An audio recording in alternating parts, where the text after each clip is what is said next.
kill all sons of bitches. That's my official instructions.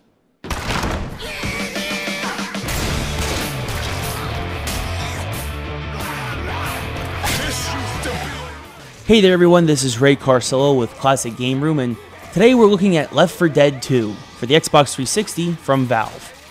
If you get the feeling that you've done this before, it's because you have. In fact, almost exactly so in Left 4 Dead 1. This time though, the zombie outbreak has come to some backwater rural towns in the deep south, and you must once again guide 4 survivors from safe point to safe point over the course of 5 brand new campaigns.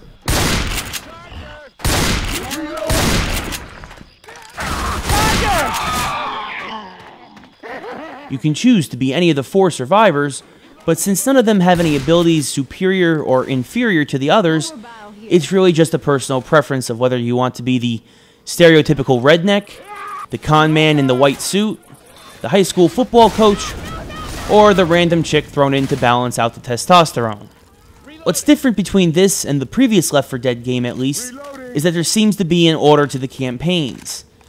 It's not a big deal in the grand scheme of things of what campaign you beat first, but there is a decided order where one escape at the end of a campaign decidedly fails and serves as the backstory to how the survivors ended up at the start of the next campaign.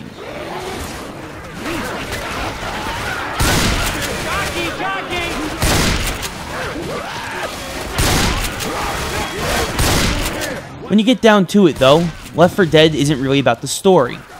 It's about zombie bashing, and on that front, Left 4 Dead 2 upgrades tremendously. With the ability to wield a whole slew of melee weapons like baseball bats and chainsaws, to picking up canisters of boomer bile to help turn zombies on one another, Left 4 Dead 2 definitely kicks it up a notch for the survivors. Of course, it wouldn't be much fun though if their survivors got all the upgrades. There are also 3 whole new classes of zombie elites to add to the already terrifying Smoker, Witch, Hunter, Tank, and Boomer. The Jockey is a small zombie that moves quickly along the ground until he gets close enough to leap onto your survivor's head and try to steer them straight into a horde of hungry zombies.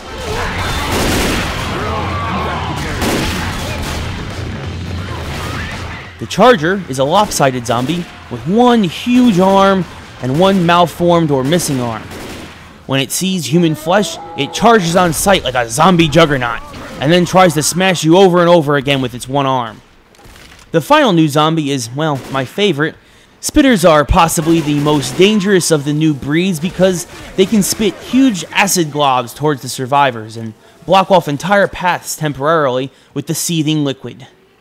Another positive for the game is the addition of a new form of multiplayer, Scavenge mode. On top of the normal campaign co-op and versus modes, where opposing players can take on the forms of elite zombies, Scavenge sees the survivors look for fuel in a small arena location while holding off the elite zombies and the horde. Possibly the most addicting aspect of Left 4 Dead 2, Scavenge really puts your team skills to the challenge. Just like the first game, this game looks and sounds great, which is truly an accomplishment, considering how many different zombies and how many different zombie skins there are now in this game. My only problem with Left 4 Dead 2 is that it feels like there were just a lot of fixes to the first game that should have been included in the first place. And aside from Scavenge mode, there really isn't much different to this, making it feel like a glorified map pack more so than an entirely brand new game. It makes me question a full-blown purchase. Still, if you love mindless zombie bashing and having a chance to be part of the horde, the Left 4 Dead series is hands down your best bet.